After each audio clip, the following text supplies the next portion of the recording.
LIC हर पल आपके साथ, जिंदगी के साथ भी, जिंदगी के बाद भी। ये टैगलाइन तो यकीनन आपने पढ़ी या देखी होगी। असल में बीमा पॉलिसी करवाने का मकसद यही होता है कि आपके बाद आपके परिवार वाले परेशान ना हो या फिर बुढ़ापे में आपको किसी के आगे हाथ ना फैलाना पड़े। आप आर्थिक तौर पर मजबूत हो। लेकिन अब बीमा कंपनियों की पहल के बाद अब ये धारणा गलत साबित हो गई है। जी हाँ, अब आप भी अपने बीमा राशि का इस्तेमाल जरूरत के समय कर सकते हैं। तुरंत पैसों की जरूरत है तो परेशान होने की जरूरत नहीं है।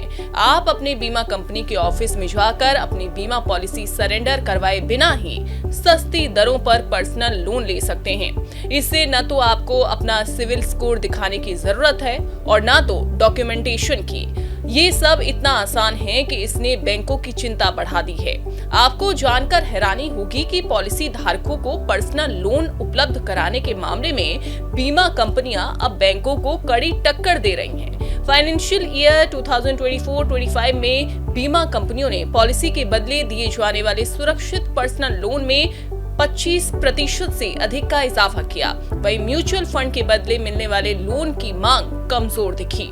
मौजूदा समय में देश की 12 प्रमुख बीमा कंपनियां हैं। फाइनेंशियल ईयर 2024-25 में इन बीमा कंपनियों ने कुल 1.4 लाख करोड़ रुपए के पर्सनल लोन दिए। ये आंकड़ा बैंकों की ओर से फिक्स्ड डिपॉजिट के एवज में दिए जाने वाले लोन के बराबर है। आइए जानते हैं कि इस बीमा कंपनी ने लोन अगेंस्ट पॉलिसी में कितना लोन दिया। पर्सनल लोन देने के मामले में बीमा कंपनी LIC सबसे आगे रही, जिसने अकेले 1.27 लाख करोड़ रुपए के लोन दिए। दूसरे स्थान पर स्टार यूनियन डाई-इशी रही, जिसने 4,329 करोड़ रुपए के लोन दिए। वहीं ICICI प्रूडेंशियल ने 2,419 करोड़ रुपए के लोन और HDFC लाइफ ने 2,378 करोड़ रुपए के लोन दिए।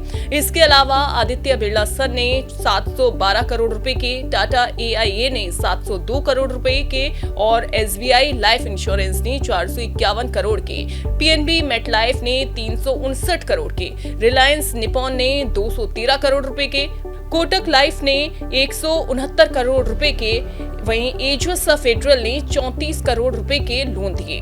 कंपनियों ने शानदार ग्रोथ हासिल की। खास बात यह है कि बीमा कंपनियों की ओर से दिए जाने वाले पर्सनल लोन की अवधि छोटी होती है और ब्याज दर 8.5% से 10.5% के बीच रहती है। ये शर्तें ग्राहकों की जरूरतों को देखते हुए आकर्षक साबित हो रही हैं। वहीं बीमा कंपनियां पॉलिसी धारकों को उनकी पॉलिसी के सरेंडर वैल्यू का 80 से 85% तक लोन देती हैं, बशर्ते 3 से 5 साल तक प्रीमियम नियमित रूप से भर गया हो। ब्याज दरें 8.75% से 11% तक हैं, जो बैंकों की FD आधारित लोन दरों के बराबर ही हैं। वहीं म्यूचुअल फंड पर लोगों ने कम लोन लिया। HDFC बैंक ने बीते फाइनेंशियल ईयर में 6,002 करोड़ रुपए का लोन दिया।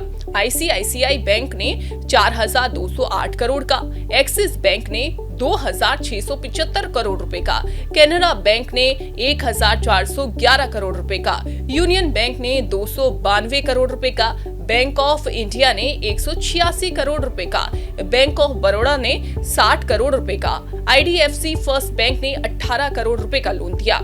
इन बैंकों ने बीते फाइनेंशियल ईयर में 14,853 करोड़ रुपए का लोन दिया। सेबी रजिस्टर्ड सलाहकार ज्योतिंद्र सोलंकी का कहना है कि अगेंस्ट बीमा पॉलिसी लोन लेना बेहद आसान है, जबकि म्यूचुअल फंड में मुश्किल है, क्योंकि म्यूचुअल फंड बाजार के उतार चढ़ाव के हिसाब से ही चलते हैं। इसके अलावा पर्सनल लोन महंगा है, जबकि अगेंस्ट बीमा पॉलिसी लोन लेना आसान है। इसलिए लोग बीमा कंपनियों से लोन लेने को तरजीह दे रहे हैं। बैंकों के लिए जहां म्यूचुअल फंड और फिक्स्ड डिपॉजिट के एवज में लोन का दायरा सीमित है, वहीं बीमा कंपनियां धीरे धीरे सुरक्षित पर्सनल लोन के बड़े बाजार पर पकड़ मजबूत कर रही हैं। मौजूदा रुझान साफ इशारा कर रहे हैं कि आने वाले समय में बीमा कंपनियों की भूमिका केवल सुरक्षा तक सीमित नहीं रहेगी, बल्कि भविष्य में वो रिटेल लोन सेक्टर में भी अहम खिलाड़ी के तौर पर उभर सकती हैं।